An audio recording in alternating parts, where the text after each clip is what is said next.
India, the country with the second largest population in the world, located in southern Asia, bordering Bangladesh, Bhutan, and Burma.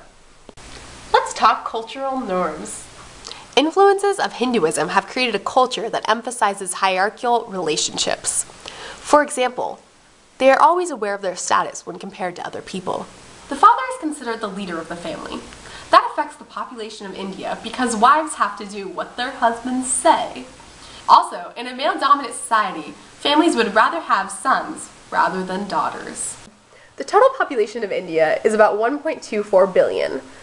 For females, there's about 600 million, and for males, there's about 641 million. So there's more males. The growth rate is 1.3%, so the population is growing.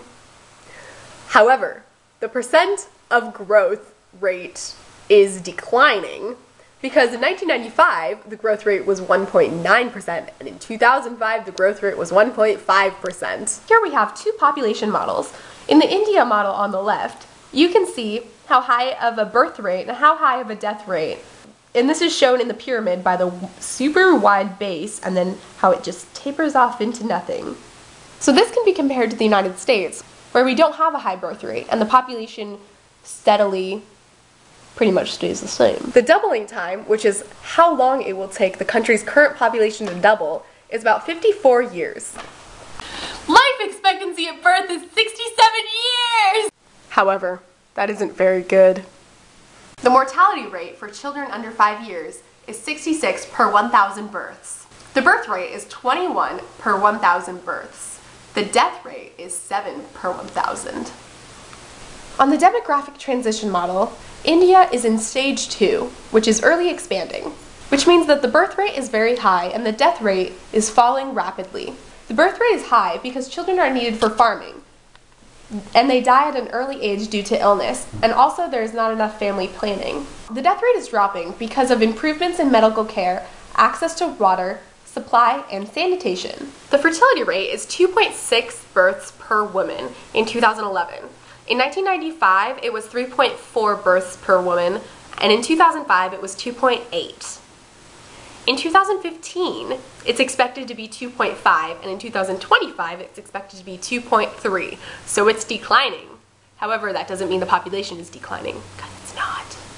In 1950, India's total fertility rate was approximately 6 children per woman. Since 1952, India has worked to control its population growth. In 1952, India was the first country in the world to launch a mass media campaign to spread the concept of family planning in response to population growth. In India, the current contraceptive use among married women ages 15 to 49 is 54% for all methods. For modern methods, it is 47%. Let's talk about the economy. Most of the population of India lives on an average of $2 per day. India's cabinet has approved a major new policy to develop national manufacturing. The policy aims to create 100 million new jobs in the next 10 years to allow for a series of special new zones to support manufacturing growth. One Indian consumes 4 times of the world's 4 key resources: minerals, ores, fossil fuels, and biomass per capita per year, while citizens of the developed countries, like the United States, consume an average of 16 tons of the same.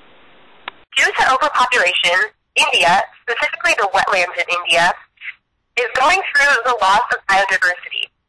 This is mainly from habitat destruction, overharvesting, and pollution.